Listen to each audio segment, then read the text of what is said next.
اعوذ باللہ من الشیطان الرجیم بسم اللہ الرحمن الرحیم الحمد للہ رب العالمین والصلاة والسلام علی سید الانبیاء والمرسلین وعلی اہل بیتہ الطیبین الطاہرین المعصومین اما بعد۔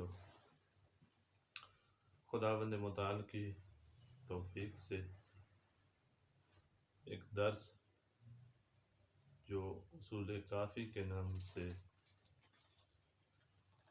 دوستوں کے لیے آمادہ کیا ہے کہ در حقیقت یہ درس حدیث ہے، کیونکہ ہمارے مدارس میں جس طریقے سے شروع سے روٹین چلی آ رہی ہے کہ طلاب علوم خود ہی احادیث کے بارے میں اہتمام کرتے ہیں، یعنی احادیث کا درس جو ہے وہ مفصل طور پر حوزے میں اساتید خصوصی محافل میں ہی پڑھاتے ہیں، ورنہ جو مدارس ہیں یعنی کچھ مضامین ہیں جو طلاب کو مدارس میں پڑھنے ہوتے ہیں اور کچھ مضامین ایسے ہیں کہ جو طلاب کو خصوصی دروس میں پڑھنے ہوتے ہیں، جن میں سے ایک کیا ہے، یہی درس حدیث ہے در حقیقت، کہ ہم نے اسے درس اصول کافی کا نام دیا ہے۔ کتاب جس کے لیے منتخب کی ہے جو واضح ہے جیسا کہ اصول کافی ہے۔ اب یہاں پر ہو سکتا ہے کہ ہمارے پاس روائی کتب بہت ساری ہیں، تو کیوں اصول کافی ہی؟ ایک یہ سوال ہے۔ اس سے پہلے سوال یہ ہے کہ کیوں احادیث قرآن کے ہوتے ہوئے؟ اب یہ بات مومنین کے لیے تو واضح ہونی چاہیے، لیکن متاسفانہ آج کل ہم دیکھتے ہیں کہ سوشل میڈیا پر یا بعض اوقات بعض ایسے افراد ہیں، حتیٰ خود شیعوں میں سے، جو اس بات کا واضح انکار کرتے ہیں کہ جب ہمارے پاس قرآن مجید موجود ہے تو ہمیں حدیث کی ضرورت ہی کیا ہے۔ یہ شاید آپ لوگ آشنا ہوں، اگر آپ آشنا نہیں ہیں تو یہ ذہن میں رکھیں کہ ہمارے ہاں بالخصوص پاکستان میں اب ایک فکر پائی جا رہی ہے کہ بعض افراد جو اپنے آپ کو تھوڑے زیادہ روشن فکر کرتے ہیں اور زیادہ قرآن مجید پر توجہ دیتے ہیں، وہ آ کر احادیث کا بطور کل انکار کر رہے ہیں۔ اور اس سے پہلے ہمارے ہاں ایک مشکل بنی تھی جس کو ہم اخباری گری کہتے تھے، وہ قرآن مجید کا انکار کرتے تھے، یعنی اس طریقے سے نہیں کہتے تھے کہ یہ خدا کی کتاب نہیں ہے، یہ غلط ہے، بلکہ وہ ایک مؤدبانہ طریقے سے انکار کرتے تھے۔ کس طریقے سے کہتے تھے کہ ظواہر قرآن حجت نہیں ہے، کہ قرآن کو وہی سمجھ سکتا ہے کہ جس کے لیے قرآن مجید نازل کیا گیا ہے، جو قرآن کا مخاطب ہے۔ ہم تو قرآن کا مخاطب نہیں ہیں، ہم اس زمانے میں ہم قرآن کو نہیں سمجھ سکتے۔ کب تک نہیں سمجھ سکتے؟ جب تک معصوم کی حدیث اس آیت کی تفسیر نہ کرے ہم کچھ بھی نہیں سمجھ سکتے۔ ہم قرآن کے بارے میں کوئی نظریہ نہیں رکھتے۔ خوب نظریہ ظاہر یہ تھا، لیکن عمل میں کیا تھا؟ عمل میں یہ تھا کہ قرآن مجید کو دیکھتے ہی نہیں تھے۔ خوب یہاں پر جو ہے یہ جب نہضت ایک تحریک بن کے شیعہ میں شروع ہوئی اور آہستہ آہستہ ایسا بہت آگے چلی گئی اور ان میں بہت تون افراد آئے، یہاں پر مرحوم وحید بہبہانی آئے حوزہ علمیہ نجف میں، تقریباً آج سے 200 سال پہلے یہ شخصیت آئے اور انہوں نے آ کر حجیت عقل اور ان چیزوں کو اور اصولوں کو، جس کی وجہ سے آج ہمارے مجتہدین کو کیا کہتے ہیں؟ اصولی کہتے ہیں، اخباری نہیں کہتے، کیونکہ روایات اور حدیث کو اخبار بھی کہتے ہیں، اس وجہ سے انہیں اخباری کہتے تھے۔ اور ان کی چند خصوصیات تھی کہ پھر ہم اگر بیان کریں تو مطلب لمبا ہو جائے گا۔ خلاصہ یہ کہ ایک گروہ آیا جنہوں نے حدیث کی حمایت میں افراط کیا، اتنا افراط کیا کہ قرآن مجید کو بھی آ کر ترک کر دی۔ ایک گروہ جو اہل سنت میں شروع سے تھا، یوں کہیں کہ مسلمانوں میں، کیونکہ بالاخر اسلام کا حصہ ہے، جو حتیٰ رسول اللہ کے سامنے یہ افراد موجود تھے کہ انہوں نے کہا کہ حسبنا کتاب اللہ، ہمارے لیے کتاب خدا کافی، ہمیں حدیث کی ضرورت نہیں۔ البتہ اس بات پہ پابند نہیں رہے، کیونکہ پہلے دن ہی جب جناب سیدہ دربار میں گئی تو کہا کہ آپ کے بابا کی یہ حدیث ہے۔ تو اگر حدیث آپ نے تو کہا تھا، کل آپ کہہ رہے ہیں کہ حسبنا کتاب اللہ، ہمیں کتاب خدا کافی ہے، آج آپ حدیث سے استدلال کر رہے ہیں، یعنی جہاں آپ کا مطلب نہ ہو وہاں پر آپ حدیث کو چھوڑ دیں گے اور جہاں آپ کا مطلب ہو وہاں پر آپ حدیث کو لے لیں گے۔ نہ قانون ایک ہونا چاہیے، معیار ایک ہونا چاہیے، معیار متعدد نہیں ہوتے۔ بہرحال یہ فکر پائی جاتی تھی۔ اور عجیب بات یہ ہے کہ رسول اللہ صلی اللہ علیہ وآلہ وسلم کی زندگی میں سخت ترین رویہ مسلمانوں میں سے اسی گروہ کے ساتھ حضور اکرم صلی اللہ علیہ وآلہ وسلم نے رکھا۔ حضور اکرم جو رحمت للعالمین تھے، ان کے بارے میں کہا قوموا انی، جو مجھ سے دور ہو جاؤ، جو اٹھ جاؤ۔ یہ کون افراد تھے؟ یہ وہی افراد تھے کہ جنہوں نے حدیث لکھنے سے کیا کیا تھا؟ انکار کیا تھا۔ بس اور دوسری بات یہ ہے کہ جب آپ قرآن مجید کی طرف آئیں تو قرآن مجید آپ کو واضح دعوت دیتا ہے اہل بیت کی طرف، رسول خدا صلی اللہ علیہ وآلہ وسلم کی طرف بطور خاص، اور اہل بیت علیہ السلام کی طرف۔ کہاں پر؟ چندین آیات ہیں۔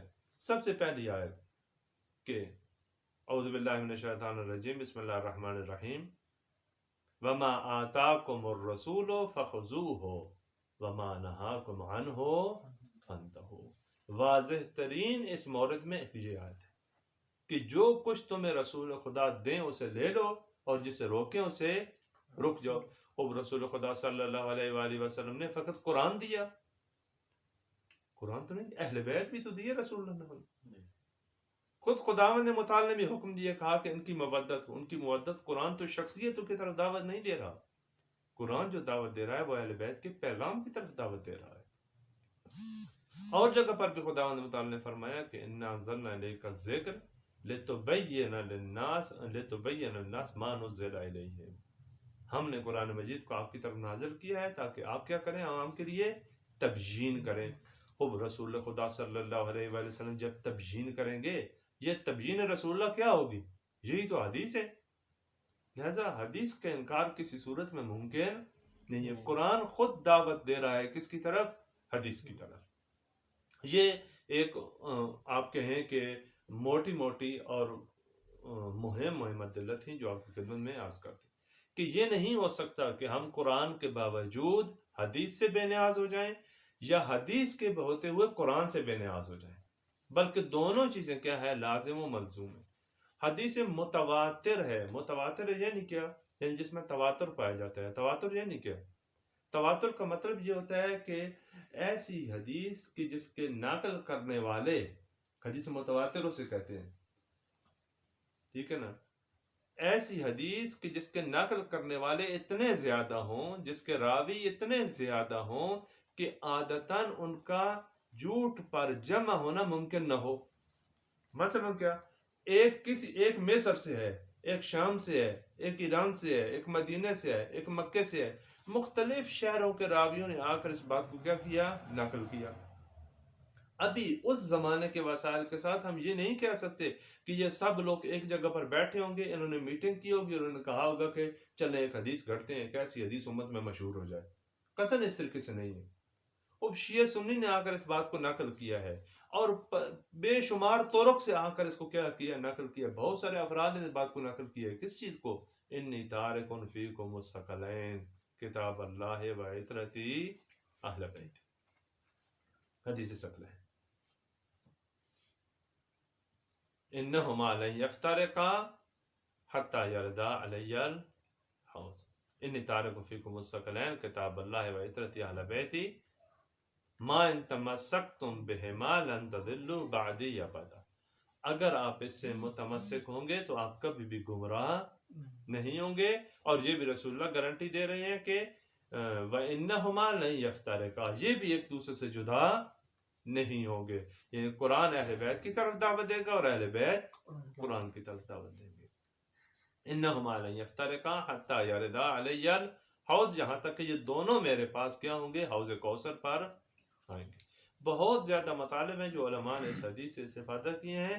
فعلاً ہم اس بات حدیث کی طرف آتے ہیں کہ یہ بھی قرآن مجید بھی اور حدیث صحیح مشہور اور متواتر بھی اس بات پر دلیل ہے کہ احادیث کی طرف رجوع کرنا کوئی غلط بات نہیں ہے۔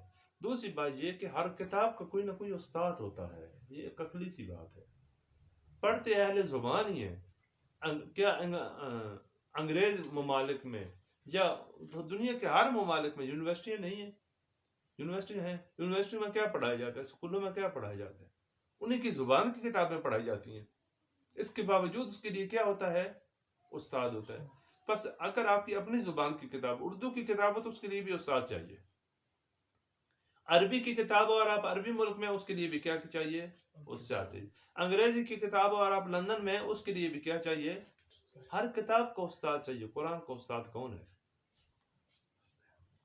قرآن کی پھر اس کے باوجود خداوند متعال نے تصریح بھی کر دی کہ میری یہ کتاب جو ہے اس میں آیات محکم و متشابہ ہیں. یعنی بعض ایسی آیات ہیں کہ جن کے معنی واضح ہیں، اور بعض ایسی آیات ہیں جن کے معنی دوسری آیات کے ذریعے سے واضح ہوں گے. کون بتائے گا؟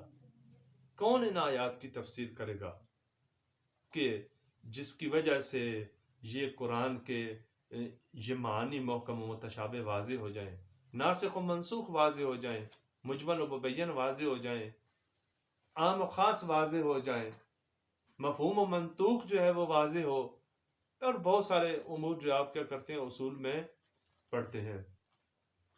اب یہ تمام چیزیں کس وجہ سے ہیں؟ ان کا کیا فلسفہ ہے، کیا ہدف ہے؟ ان کا فقط ایک ہی ہدف ہے، وہ یہ کہ قرآن مجید کو اچھے طریقے سے سمجھنا، دقیق سے دقیق تر سمجھنا. پھر انشاءاللہ کافی میں ہم جب باب فضل قرآن مجید میں جائیں گے تو وہاں پر ہم روایت پڑھیں گے کہ روایات نے کس طریقے سے قرآن کی طرف رجوع دلایا اور قرآن مجید کی کیا اہمیت ہے. پس خلاصہ کلام یہ ہے اس مختصر بات کا کہ نہ وہ گروہ کے جو کہتے ہیں کہ حدیث کی طرف آئیں اور قرآن کو بالکل چھوڑ دیں، یہ بھی درست نہیں ہے کہ قرآن کو بالکل چھوڑ دیا جائے اور فقط حدیث، یعنی حدیث کا بہانہ بنا کر قرآن مجید کا عملی انکار کر دیا جائے.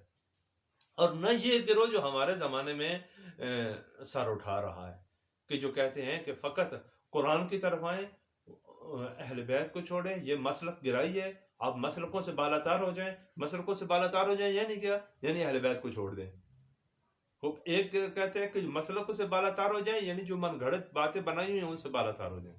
لیکن ایک گروہ جب کہتا ہے مسلک سے بالاتار ہو جائیں یعنی حتیٰ جب دوسرے مسالے کو چھوڑ دیں تو آپ بھی اپنا مسلک چھوڑ دیں، یعنی اہل بیت کو بھی کیا کریں؟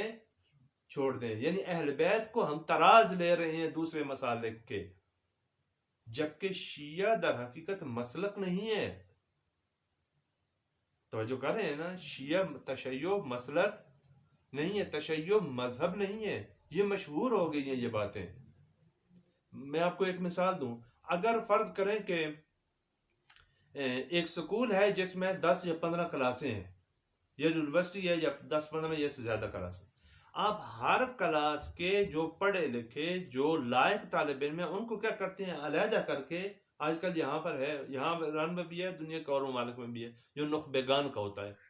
آپ کے مدارس میں بھی یہ بات کیا ہے موجود ہے، نخبگان کے لیے ایک علیحدہ کوٹا رکھتے ہیں. یعنی وہ جو لائق ترین ذہین ترین طالب علم ہوتے ہیں ان کو دوسروں سے جدا کر کے کیا ہے؟ علیحدہ رکھتے ہیں. کیوں؟ وجہ کیا ہے؟ وجہ یہ ہے کہ انہیں جو نصاب پڑھایا جاتا ہے وہ نصاب دوسروں سے کیا ہوتا ہے؟ علیحدہ ہوتا ہے. رسول خدا صلی اللہ علیہ وآلہ وسلم کی امت میں وہ افراد جو رسول اللہ کے مطیع محض تھے وہ شیعہ تھے. جو مطیع محض تھے ائمہ کے وہ افراد کیا تھے؟ شیعہ تھے. لہٰذا یہ نہیں تھا کہ اگر باپ شیعہ ہو تو بیٹا بھی حتماً کیا ہے؟